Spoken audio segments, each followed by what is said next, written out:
everyone, good morning and welcome to the session Dealing with Difficult Jobs and Difficult Clients with Keiffer Phillips. My name is Gabrielle Mills and I will be monitoring the session for you on behalf of NARI behind the scenes, but Keiffer has a team of people to also support. We're glad to have you here. So during this session, Keiffer will be leading the discussion and answering any questions that you have. I'd like to turn your attention to the chat feature and the Q&A feature that you are free to use throughout the session. If there is something that you would like to speak interactively with Keiffer about, you are able to raise your hand and we can comment, we can allow you to talk and we can have a conversation with you that way. So you just let us know how you want us to interact with you. After this session, you guys will be given an evaluation survey. We strongly suggest you take the time to do that. It won't take you very long, and it will come up after we end the meeting. We have, in a few other sessions, had a couple of people not get the evaluation, and it turns out their pop-up blockers were on. So if you have a pop-up blocker on, just when the meeting is over, either notate for a notification that something's being blocked or temporarily turn it off. If you don't see it at all, that's fine. We'll be sending out the links at the end of the day today, and you'll have access to those evaluations for the next couple of weeks. And we will be distributing the CEU certificates after the cutting edge is completed and all of your sessions are done. So if you have any questions, please feel free to reach out to any of the leadership team at NARI, including myself. And without further ado, Keiffer, the floor is yours. Thank you, Gabrielle. My name is Keiffer Phillips, and I'm a partner with Phillips Collins Construction Group. For those of you who know me, you'll recognize that as a different company name. For the past many years, we've been Keiffer Phillips Patricia Brown Builders Incorporated. At the beginning of this year, we did a company name change for future development and future growth by incorporating two of our long-time employees, Kyle and Whitney Collins. A few months ago, I was sitting at my desk and we had prior finished a difficult job with hands down the most difficult client that I've ever dealt with in 46 years. This was the end of the warranty period. We had a week to go and we were all waiting to celebrate on that day. And of course, a warranty issue came up in the final week. We dealt with it, we resolved it as we had every other issue and as we would for any client. It was during this that an email came across my desk from NARI. It said, we're looking for topics and speakers. So I simply said, dealing with difficult jobs, difficult clients, and hit send and forgot about it. Later I got notified that my topic had been selected and I was going to be a presenter, and so here I am this morning. What I'd like to cover today is some real-world examples of things that we have dealt with over the years on dealing with difficult jobs and difficult clients. I'm going to show some examples of both, the advantages of some, the pitfalls of some, where we went wrong, where we went right in some areas. And I doubt that I'm going to really share anything new with most of you this morning, because I know a lot of you have been doing this a long time. And I'm sure you've experienced many of these same things, but I always think it's good to refresh, review, get back to the basics. As it relates to difficult clients, I do want to emphasize that that is what we're talking about this morning, but thankfully difficult clients really only make up a very, very small percentage of all the jobs we ever do. And so that's not the norm for us and hopefully not for you. However, when you get tied up with a difficult client, they take about 90% of your time and about 100% of your energy dealing with it and getting through it. Assisting me today, as Gabrielle said in the background, I've got Patricia Brown, my partner, and Whitney Collins. At the end of the session, questions, and they will man that feature.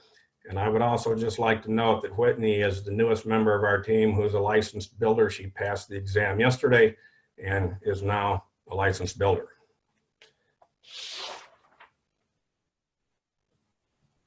Dealing with difficult jobs and difficult clients, and the two are not the same.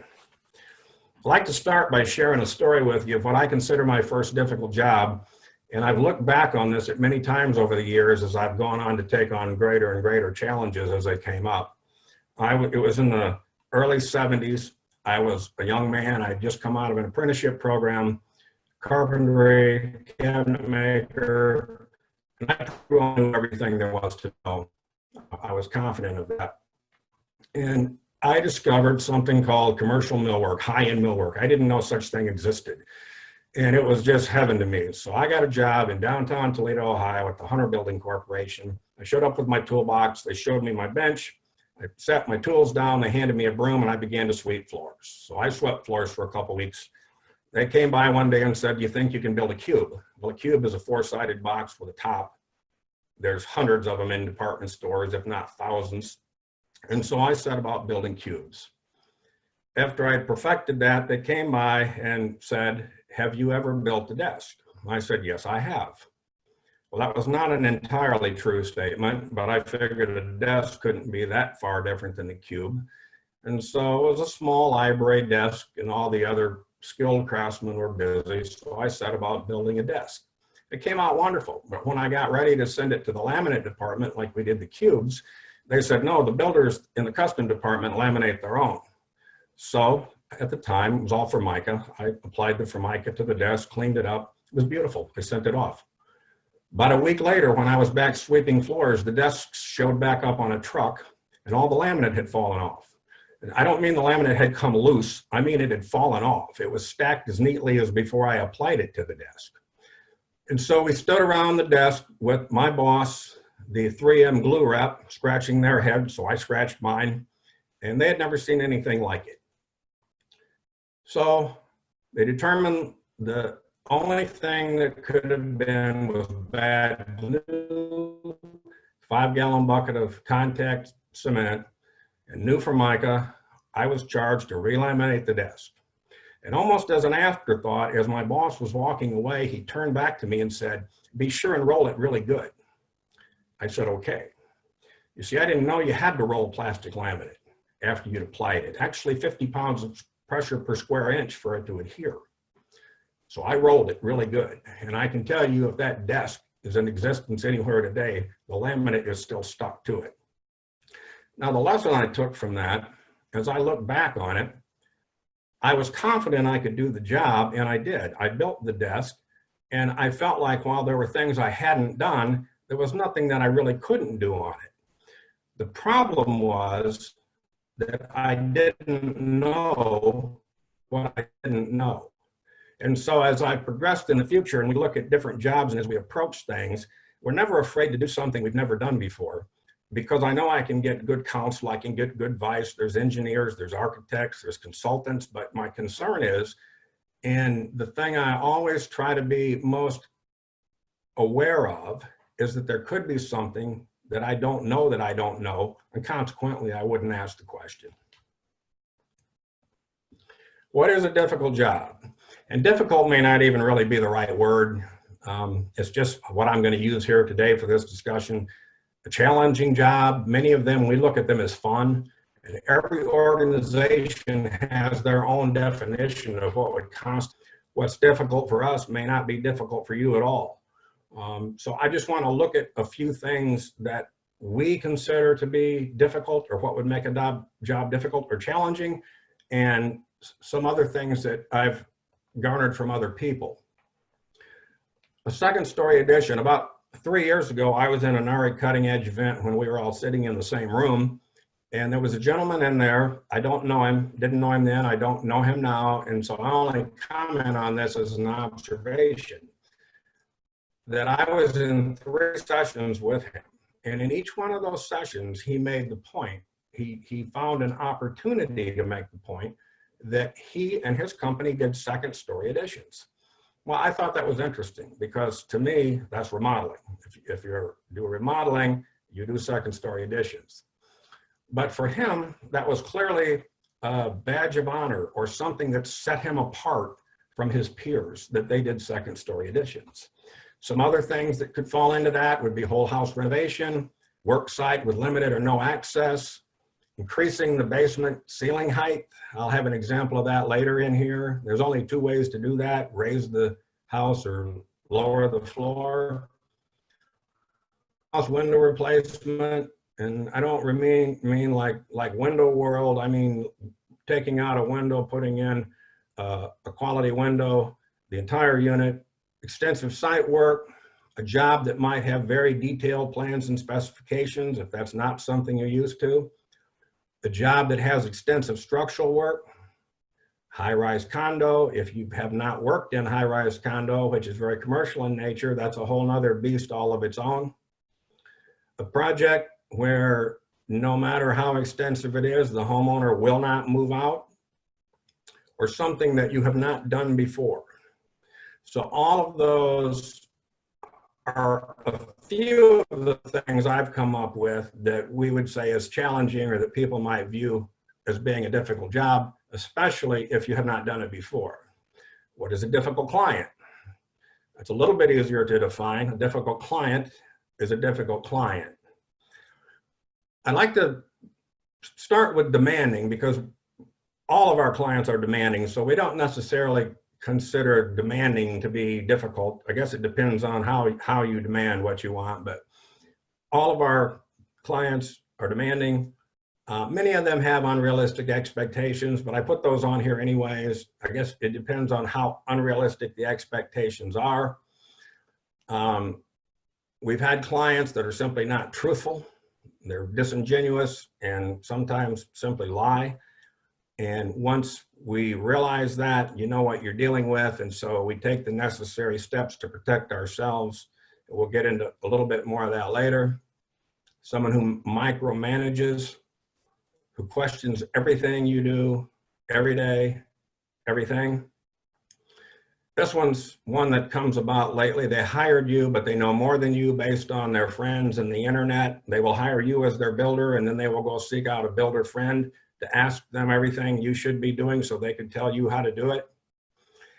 And then rarely, but we have had situations where someone gets what I would say out of line or demeaning, and that, unlike some of the other things that we deal with, that for us in our organization, that's not tolerated, especially as it relates, if it's relating to our personnel, and then that's something we have to.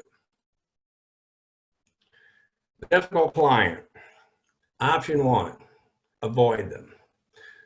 All know the red flags. There's no mystery here. You know when you meet with someone, the first meeting you have, depending on what they say, how they act, we've heard it all before.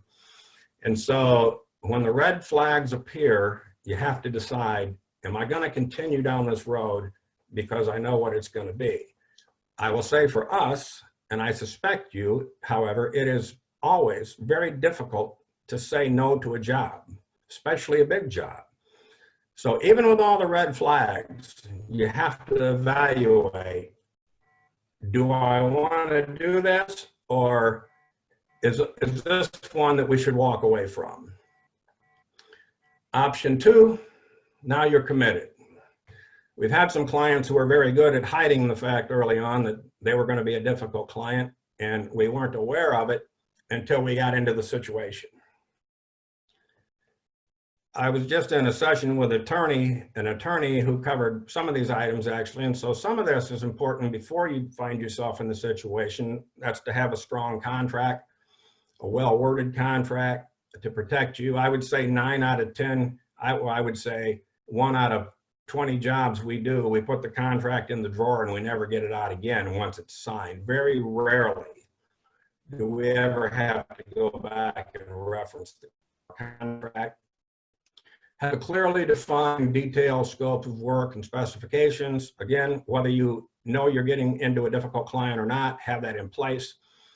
We heard a funny thing the other day on the Journal of Light Construction sent out a publication, and they had a business owner talking about detailed specifications, and he said that in one of his contracts he had written that the owner would paint the master bath because the owner apparently had indicated he wanted to do that. When it came time to paint the master bath, he noticed that it was not being painted. And finally he asked the owner, when are you going to paint this, the homeowner? And the homeowner said to the business owner, contract says master bath painted by owner, isn't that you? And so he said the following day he painted the master bath and revised his contract. So even, I thought that was a humorous story, but even when you think you're being clear and detailed as you can be, sometimes there will be a hole in the situation. A construction schedule, we have one for every job. That still does not prevent a difficult client from calling me every morning. Good morning, what's happening today? Who's coming? I say, check your construction schedule. They call, they just call it daily. They want day-to-day, hour-to-hour updates. And we try to have this in place and explain to them that you can look at it over the week, but I can't always tell you what's going to happen on a given day. And really, everything before and after this comes down to do not deviate from your system. Whatever your system is for running a job, stay with it, because they will try to take you 100 different directions. And I will say from experience, I have in the past deviated from our system. I've done it early on in the job, knowing I was doing it, thinking this is going to be difficult. I'll try to keep the peace. We'll try to appease them. We'll try to give them a little bit what they want. And it's never turned out well for us. The more you give, the more they want, and it doesn't help anything other than ending up way off of what your normal system would be, and you still have a difficult client to deal with. Double down on your documentation and your orderly records. Even with a system, we all get busy, we all get going, we skip a step here, we don't do something here. So you have your systems in place, whatever your system is, there's 100 of them out there. It really doesn't matter, just so you have it and you work it and it works for you. I will show you a couple examples in a minute on what documentation orderly records did for us on a difficult job. I heard on a news program lately, it was a Navy SEAL speaking, that calm begets calm. When things get chaotic, be calm. And so I would say that's important. When a job gets a nasty turn, stay calm. We have a saying, we keep all emotion in the office. In the office, I'll say, I'll tell you what I'm going to do. I'll tell you what I'm going to say. Rarely does that leave the office. We have a practice that if I write an email, I'll have Patricia or Whitney check it before I send it. Mainly, I'd like to be sure there's no inflammatory words in there. I'd like to make my point unless I'm trying to be inflammatory, but otherwise, we will always do a cross check before we hit send. And then ultimately, if you've come through a difficult job with a difficult client, in the long run, your quality product will speak for itself long after you're gone. Over the 46 years I've been doing this, I would say we've only really got lawyers involved 3 times. And one time, many years ago, an owner didn't want to pay his final bill just because he didn't want to pay it. He had quality issues, he said, and so it went to arbitration. But during the time this occurred, the owner had his home in a magazine. He had an open house for the museum. He had fundraisers. And literally, in the end, the thing that won us the arbitration and got us paid in full was the fact that the quality of the home spoke for itself. Keep the peace at all costs, question mark, because that's not necessarily always, while we do want to have a peaceful job, there does come a time, I think, when we have to put the brakes on and stop and get things back on the right order. And that may be a little bit of an uneasy time during the course of a job. And then see it through to the bitter end. I can also say that over the course of our time, we have never had a job that we did not finish. We recently had a job, and I'll share that one, some of it with you, where we actually consulted legal advice halfway through and were advised that we probably should and could stop the job and leave. We elected not to do so. We saw it through to the bitter end. This is an example I'd like to share with you. And this is a little document that has 7 items. This are a document referencing a document with about 100 items. This client would spend all day Saturday and Sunday composing emails, questions, complaints, comments. And so every Sunday night or Saturday, just to kind of totally spoil our weekend, we would get a lengthy list of stuff that we had to address. So I'm going to go through these in detail, and I'm going to do them just to make a point. And I think you'll see the point as we get through the end of it.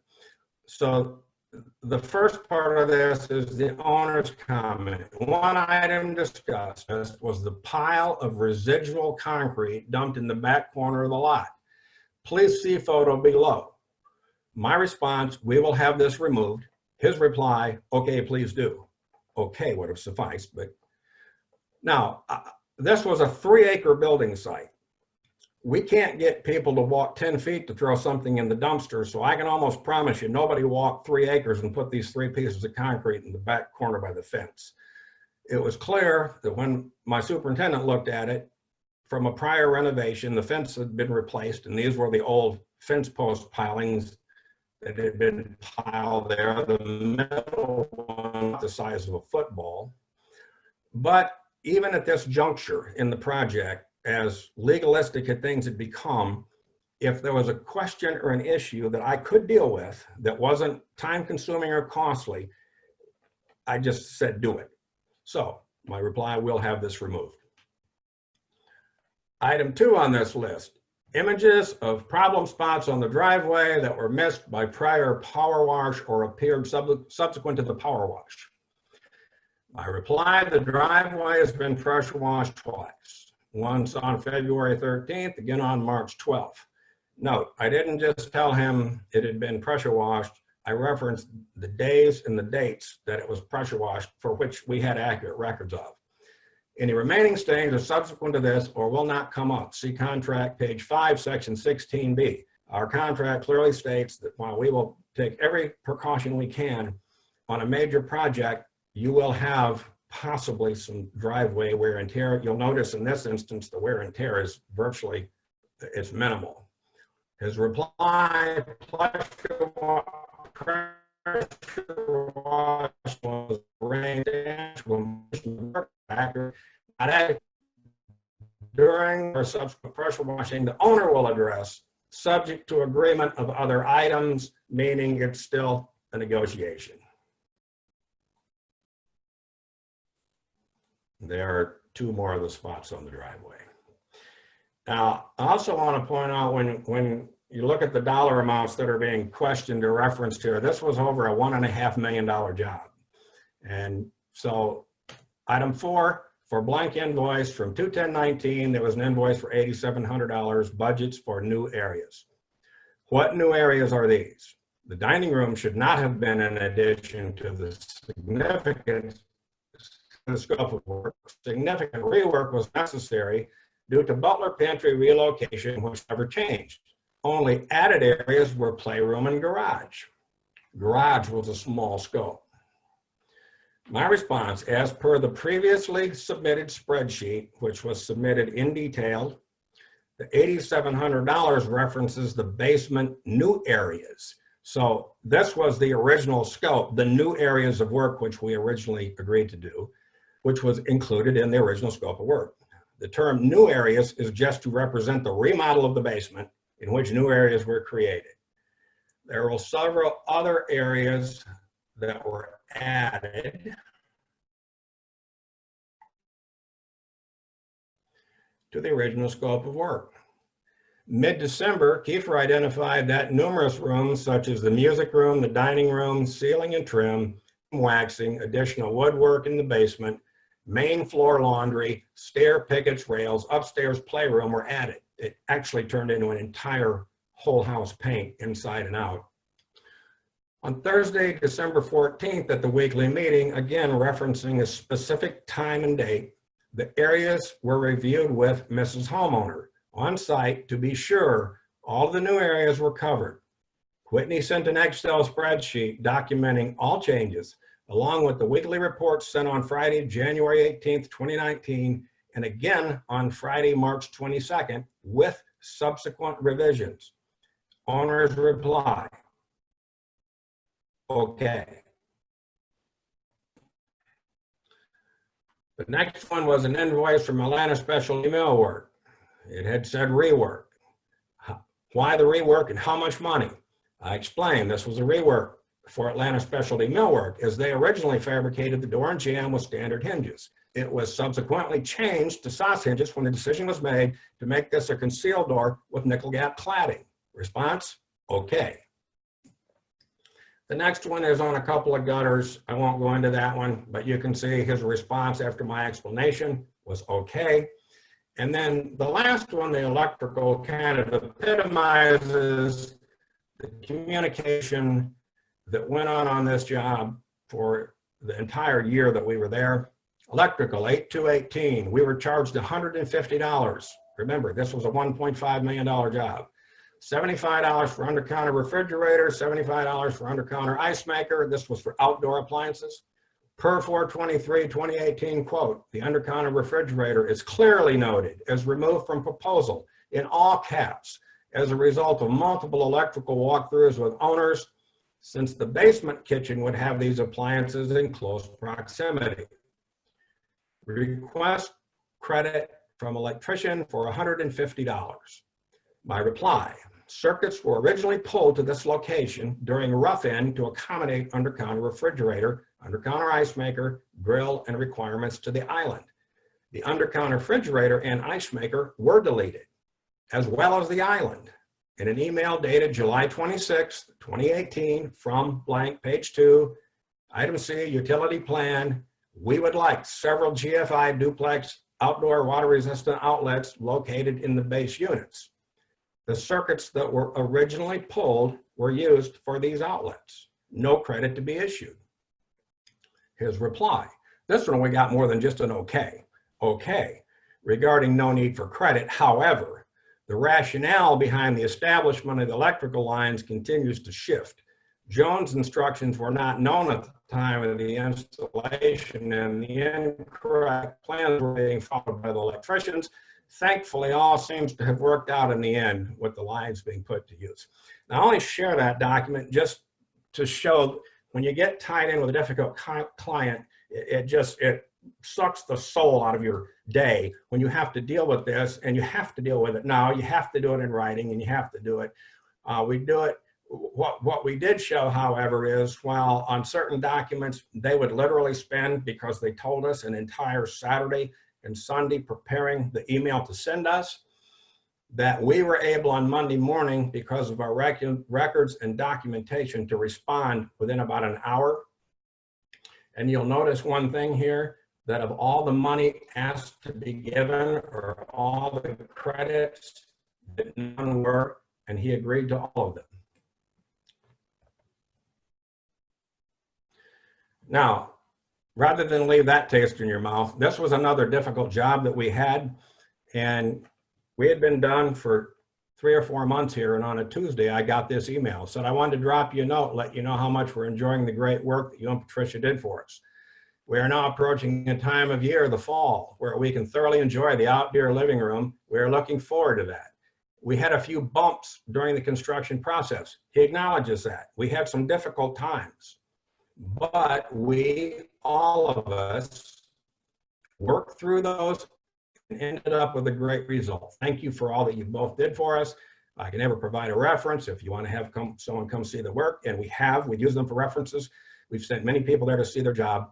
And so this was, again, a difficult job that we worked through. We saw it through to the end. We stayed calm, and are finding,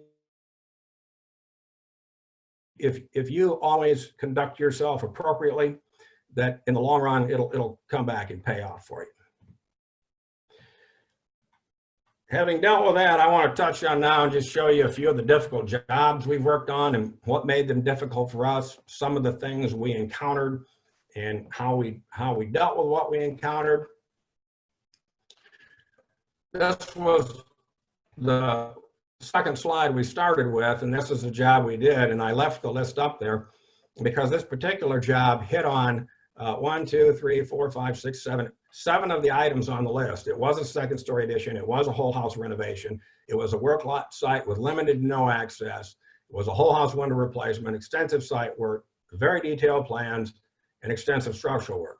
So this particular job hit on all of those elements. This is the architect's rendering. And this was a renovation. This section of the home right here is the original home. It was a one-story mid-century modern. We added a second story. This is all addition. There's a sub-basement, negative edge pool with structural retaining wall, helical piers. Some of the difficulty in this was based on the site conditions that once we built this, we couldn't get in here. And so we had to start our phase over here, work around, stop, come in, get the pool in, get all the helical piers, all the structural work done, everything involved here before we could drop back and build this. It's one of those wake up in the middle of the night wondering, did we forget to do something because we're not going to be able to get in there again. Here the job is actually underway. And that's the finished product on this job. A couple things, while we had done negative edge pools before, we had not done a job that had a negative edge all four sides where the water level is the same level as the pool deck, wind drain. Again, here you can see the bones of the original mid-century modern house. And while this job had its own complexities and presented difficulties along the way, the end result here was the client was very satisfied. These are longtime clients of ours, and this job was a Cody winner for us in the over $1 million category. A job site with very limited access to no access. This job was on Blackland Road, and there are several homes on Blackland Road that we weren't even aware at the time until we took the job that they front Blackland Road, and the back of the property goes all the way down to Valley Road across the stream. So this was a whole house renovation. We did the kitchen, we replaced all the windows, we had to do a retaining wall. We did a large structure on the back of the house, which is what I'm going to mainly focus on here. There was literally no access, no way to get to the back of the house. And so back to my library desk, I wasn't 100% sure what I didn't know here. So we brought an 80-ton crane in through the driveway. It required an 80-ton crane because of the lift. And as the lift extends, the crane gets bigger. An 80-foot crane is 12 feet wide. I know that because the gate opening, when the gates were open, is 12'6". So we had 3-inch clearance on each side.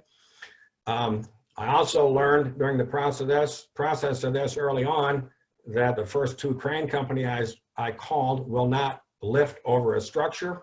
That was a surprise to me. We finally found one who would. And I needed not just a crane operator, I needed a rigger and a signal man. So I learned a few things on this one about using a crane in a blind operation. We had a rigger on the back side of the house receiving this, and it was quite impressive. The signal man would tell the crane operator what to do, and he literally set it in place. It worked as smooth as clockwork. This is looking up from the back side of the property as the steel structure is beginning to take shape. This is heading down toward Valley Road. It's Patricia standing by a pile of block.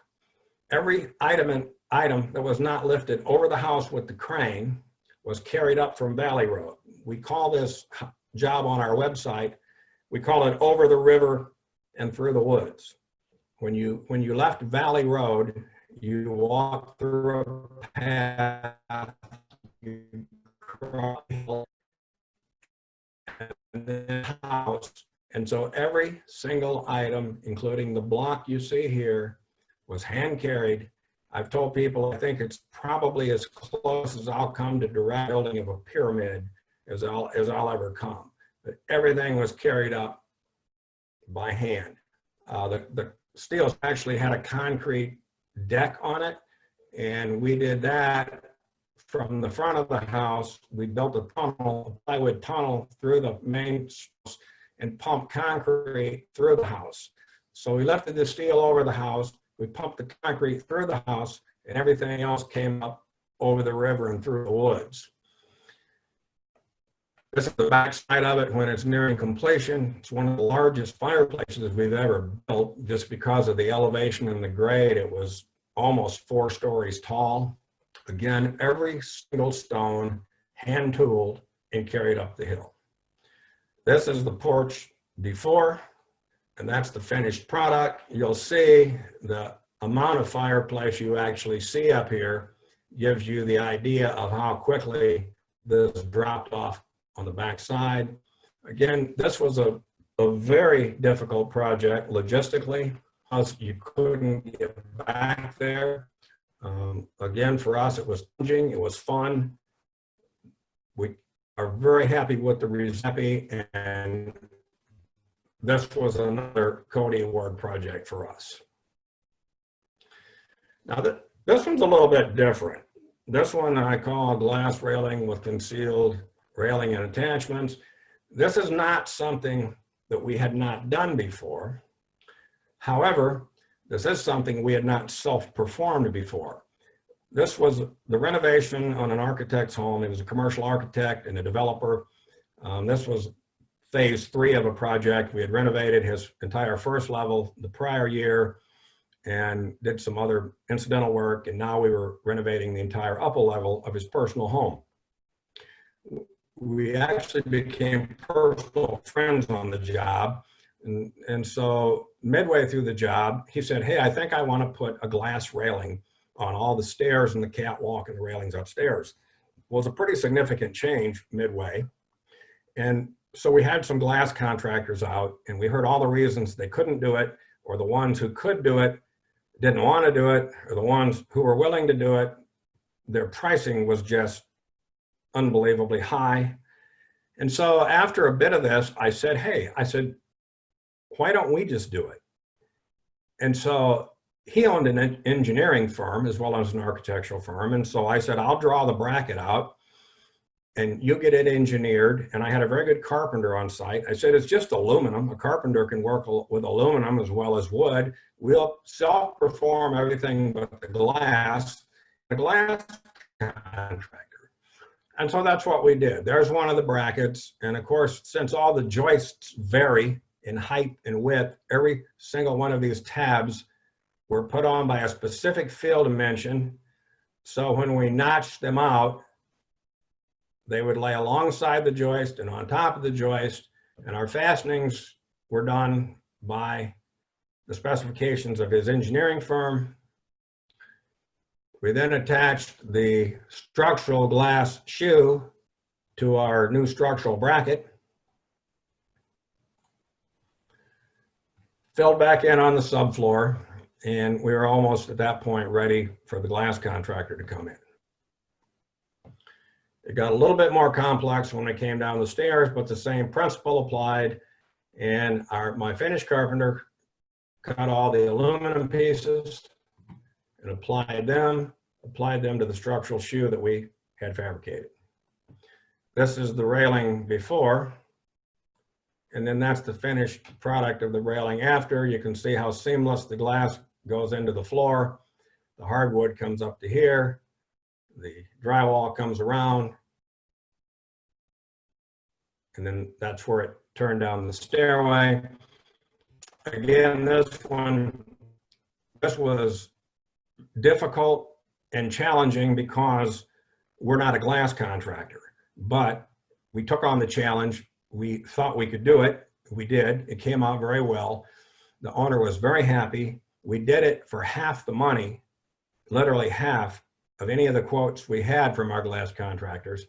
And this job also was a Cody winner for us under the Special Interior Elements Award.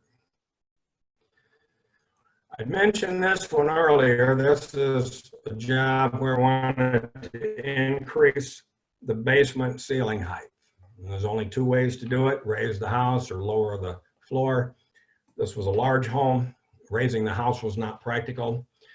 So we started out by inserting these 2 large steel beams under the main structure of the house to support the existing house. This was original basement, which we dug out to increase the ceiling height.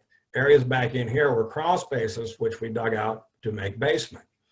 Obviously, when you dig out a basement, you undermine the footing. So we had to come in with stem walls and new footings to support the footings that we had undermined from the original structure. No machinery could get in there. Everything was done in hands with gorilla carts, 5-gallon buckets, and buggies. This is a little further in the process. You still see the steel beams there as we move through. As the job progressed, we ended up covering the steel beams with large hand-hewn wooden beams, and then other beams were put in for symmetry.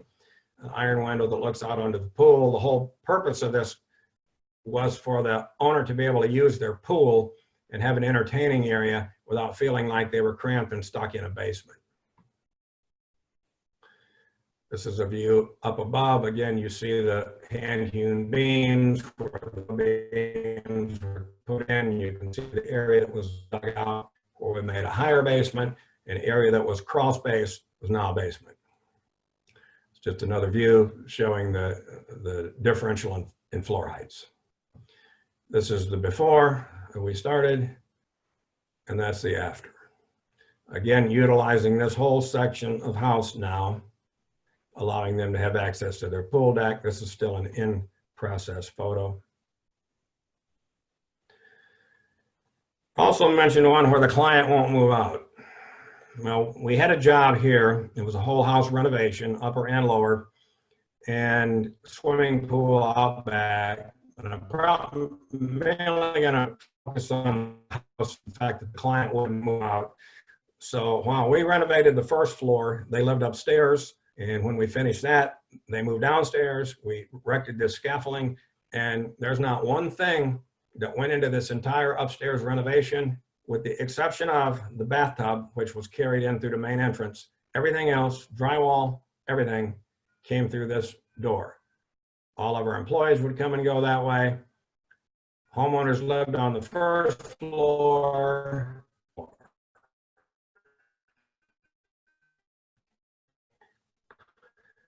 The last example I'm going to share with you, this is the low water side.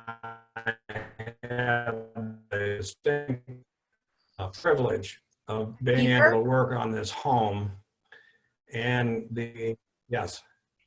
We kind of missed the last bit of that slide. Your connection broke up a little bit. Can you finish that last thought before moving on? On this one? The one before. Right there. We just missed the last little bit. Okay. I just made the point here that while the homeowners occupied the first floor, we completed this job with all labor, manpower, material coming through this scaffolding through the upper window without ever disturbing anything going on onto the lower level or occupying at that time. This is the low water state at Emory University, and Patricia and I had the unique opportunity to work on this home many years ago. And the president and his wife at the time, Mr. and Mrs. Wagner, they said they weren't moving out. And when you're the president of Emory, you pretty well get to do what you want to do. So they literally, clearly the home is big enough to live in. However, we tore the kitchen out and the back of the house. And so they lived in a room over here with a hot plate and functioned that way. This is the back of the house. This is the addition that we put on. And there's a really good story about this. Could not locate the stone to match the original house. And Patricia literally searched the country for stone to match this home, couldn't find any. Emory has a quarry on site. They actually considered opening the quarry and quarrying the rock to match the house. That turned out simply to be cost prohibitive. So we were awarded the job with the understanding that they nor we knew where we were going to come up with the stone, but we'd figure it out as we went along. Well, about a week into the job, during demo, I got a call from my superintendent, and he said, I have our stone. It turns out that one of the large construction companies was doing a $100 million new build on Emory campus and was blasting this stone out of the ground in pieces about the size of my truck. So I called my Emory contact and I said, I've got good news and bad news. I said, the good news is I found your stone. The bad news is you're going to have to shut down that project to get that stone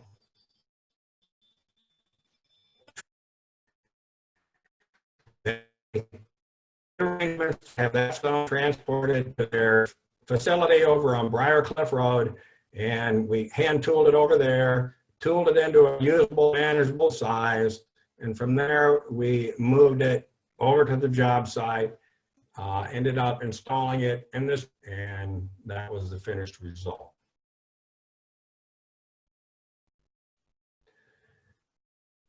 What are the advantages to doing difficult jobs? Well, we feel like for us that it gives us a competitive advantage over many people we come up against. There's not many difficult jobs or jobs that have been presented to us that, because of the complexity of it, that we'd be afraid to take on. They will often pay more money. You can get more because your competitive field is less. You have less competition for them.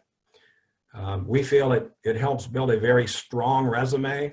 Even people that we talk to that are not really doing a difficult job, when they see other jobs we've done and the capabilities of the company and the things that we can do, that seems to lend more credibility, give us credibility with them, that they have no concern that we can handle their job. And then I'd mentioned on several of ours, if you enjoy awards or entering your projects, we've found that the difficult, complex jobs that are finished well are almost always an award winner for wherever you choose to enter that.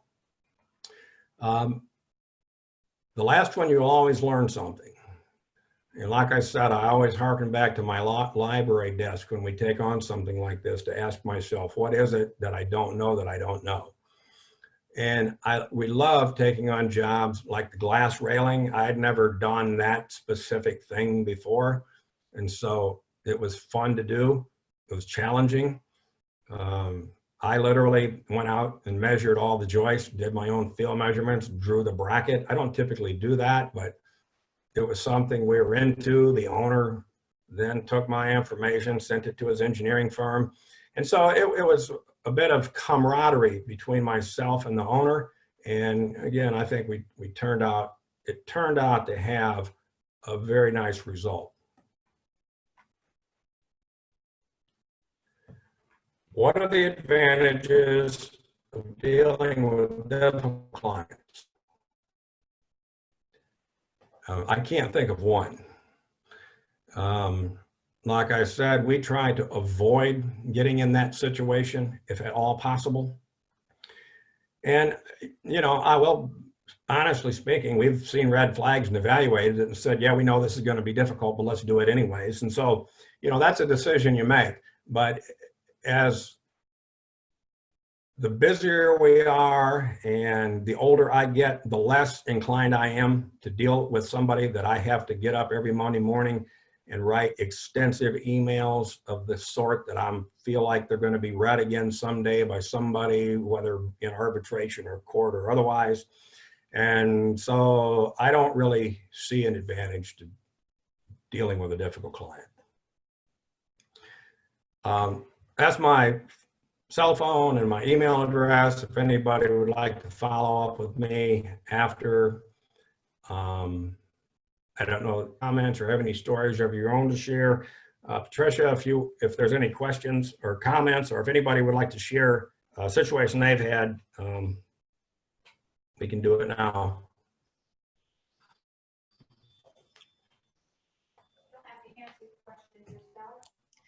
Keiffer, you had a couple questions in the Q&A chat. Justin was curious to hear some of your red flags that you look for in your business. One of them is when we go in, we've had people walk through a job before, maybe our initial site visit, and they're very scattered. Want to do a kitchen remodel if it doesn't cost too much. But while you're here, we were going to change out this door if it doesn't cost too much. And we'd like to do this and this, and we've been meaning to do this if it doesn't cost too much. The if it doesn't cost too much is a red flag that tells us they're probably not our client. And if they're scattered in what they're thinking they would like to do, then that's always a red flag as well. Okay, Keiffer, we've got a couple other questions. So Peter Michelson says, does your contract allow you to charge for all of your time to respond to all of these detailed questions, or is that above and beyond your standard? Is that normal? Well, no. In the instance I shared, our contract does not address the fact that we might get involved in a situation like that and have to address all of those questions.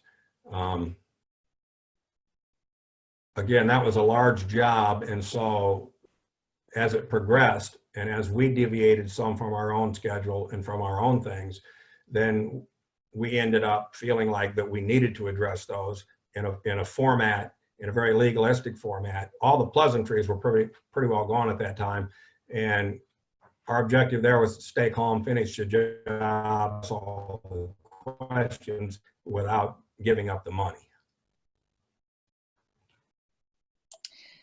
Keiffer, Peter asks, are your clients okay that you might not know how to do a job that is that complex? No, I don't tell them that. No, actually, they're not. And I will say this.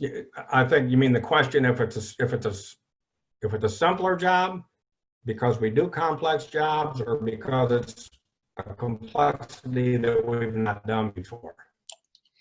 Peter, if you'd like us to take you off of mute, can you raise your hand and maybe you can clarify the question that you have?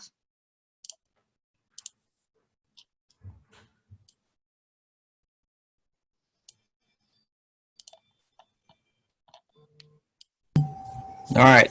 Can you hear me?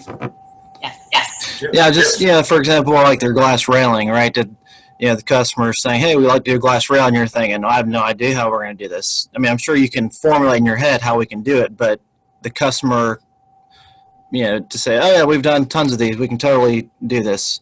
How do they feel?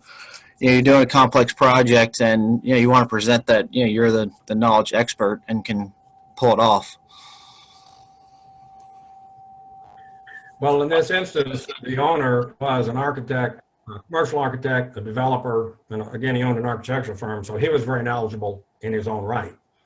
And so when I told him how I felt like we could do it, I told him, well, I've never done this, but here's how we can do it. He was all on board and said, yeah, I think we can do it. He said, you design the bracket, I'll get it engineered, our bracket in, then the structural shoe, that stands on its own. And so there was no discomfort level there in that instance. We've been on jobs before where the architect and the homeowner were there, and the architect has made the point that they'd selected us because of our willingness to tackle things that many contractors would not do. Yeah, sure. Okay. All right, so Keiffer, we also had a question from Tom Dwyer. I think it was early on in the presentation. So Tom, I'm going to allow you to ask your question verbally because I'm not sure what it is in reference to, but you'll have to take yourself off of mute when I allow you to talk. Yeah, Keiffer, my question was, do the job that you were trading emails with the client that was your client from hell, was that a cost plus job or was that a fixed price contract? It was a cost plus. 99% of everything we do is cost plus a fee. And ultimately, we got paid everything, and it was such a tedious process, and quite honestly, it's just the nature of the people we were dealing with. And from day one, before, when we were vying to get the job. They made every indication that they wanted. It was very important to them to stay in budget. And so this job that ended up well over $1.5 million started out as $750,000 job. And one of the first red flags after we had the job, the homeowner had gone and she had selected the tile for the master bathroom floor. It was laser cut. Patricia received the pricing, and she said the tile she selected is little over $100 a square foot. I said, well, just call and confirm it, and we'll let them know. And so Patricia called to confirm, is the tile in fact $100 a square foot? And he said, no, it's $100 a piece, and there's 2 pieces per square foot. It was actually over $200 a square foot, and they didn't bat an eye. So they went from being very value conscious before we signed the contract to after spending money freely. I don't know what their thinking in that was. We would have selected some different trades to work. I don't want to say we have higher quality trades than others, but some are, as you well know, are more adept at dealing with certain things. Exactly. It did not reduce our fee. Our fee was percentage based. So I don't know what their reasoning in it was, but it was just kind of, it was a way to start. And then it was just a grind throughout the whole job. All right. So obviously you guys do a whole estimate for a budget before you even start in on these time and materials though. Yes, we do a very detailed, complex estimate. So it's not it's not like having someone coming out to install a door and you're going to pay them by the hour and you don't know if it's going to take them 2 hours or 10 hours. We do a very detailed estimate that is based then on, cost plus, because I explained to them, while I can calculate how many man hours it's going to take for a man in a 5-gallon bucket to remove, dirt from a basement if we're increasing a basement ceiling height. It's an estimate, and ultimately it's going to be what it is. All right, got a few more. Thank you, Tom, for your question. Keiffer, I've got a few more situational questions that some people have. Okay. Hutch has a client right now who is a little difficult. They send multiple texts on Sundays. They're very, very picky, which is fine, but he is wanting to know if you have any suggestions of how you can charge your clients for loss of time in a tactful way. Do you have any recommendations on that? Well, I would say anytime you look at trying to get, if you're referring to loss of time on the job or loss of time by having to deal with all the texts, I guess I'm not sure I 100% understand the question. Hutch, if you would like to be ask your question directly, I can take you off mute. So I'll pass it over to you. If you'll just unmute your line. It's really just loss of labor and everything taking twice as long. That's a good question, and that's difficult because the same thing that will happen to us on jobs is if we get somebody who cannot make a decision and that drags on. Our contract does failure to make timely decision is a grounds for breach of our contract. Just being nitpicky and slowing you down on the job, I've never had great success in saying I'm going to charge extra because of that. I will say that our times, our superintendent, our time on that's billed weekly. And so if you're my client, if you slow me down, you're paying for him to be there no matter. But ultimately I tell people we don't want to be there an extended period of time. Our profit comes in profit, not in simply paying my superintendent to be on a job. No, yeah, absolutely. And no, I was just curious. We deal with this all the time, but this one in particular is taking twice as long for a simple job. And she sat there adjusting tiles with my tile guy. And I pointed out they're handmade irregular tiles. But anyway, just curious. Well, I would say if it's a specific thing like that, and we have encountered that, where somebody wants every piece of tile laid out for pattern and selection and this and that, if it is I tell my trade at that point, this is what they want to do, and I'm willing to do it, and you're welcome to charge additional for it. And then I just convey to the homeowner, if, you know, we're happy to do that for you. I found if you are willing to do whatever anybody wants, but can say, but it'll cost extra, sometimes it'll go away, sometimes it won't, or they just pay you the extra for it. Thank you for your question, Hutch. Keiffer, we have time for one more question before we have to wrap it up. Okay. This one's from Peter Michelson. He asked if have you ever, quote unquote, fired a client during your planning phase before you break ground, as it became clear to you that they would be a difficult client and impossible to work with during construction? If so, how did you go about doing it? We did one time. We started a job. This man was an executive, and it was not a big job. And they were difficult from the minute we started. His wife was really, really, I don't even have the term to describe her.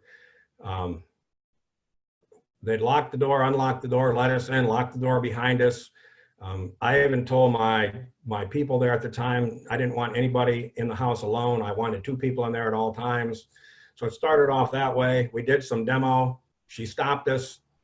The quality was just not anywhere near what they were looking for. We hadn't done anything yet. We'd taken up a hardwood floor. And so we tried everything we could to get started. And finally, I called him in my office and I said, we got to make a decision. I said, you need to deal with this, but I said, we can't work under these conditions. I said, if you want to talk to your wife, we'll come in and do or finish the job. If not, if you don't want to talk to your wife about it, then we're going to back out of this and we're not going to do the job. And we'd already demoed part of their house. And his comment to me was, he did not want to deal with his wife on it. And so we backed out of the job and he went home. That's the last I know of that. I don't know what they ever did with their demoed living room, but that's the only time that I can recall right now that we ever started a job that we actually ended mutual agreement with me and her husband. Well, Keiffer, thank you so much for your time, and thank you to all of the attendees for your questions. This was a very interactive call, which we always like to see. It has been recorded, so you guys will have access to a recording shortly. So if you wanted to go back and re-listen, or if there was you didn't catch some things or you wanted to re-listen to the questions, you will have access to that. And when we end this meeting, you will again get that pop-up for a evaluation of the session, which we would appreciate you taking the time to fill out. And we will be sending you your CEU certificate shortly. Thank you very much for participating. Thank you all very much.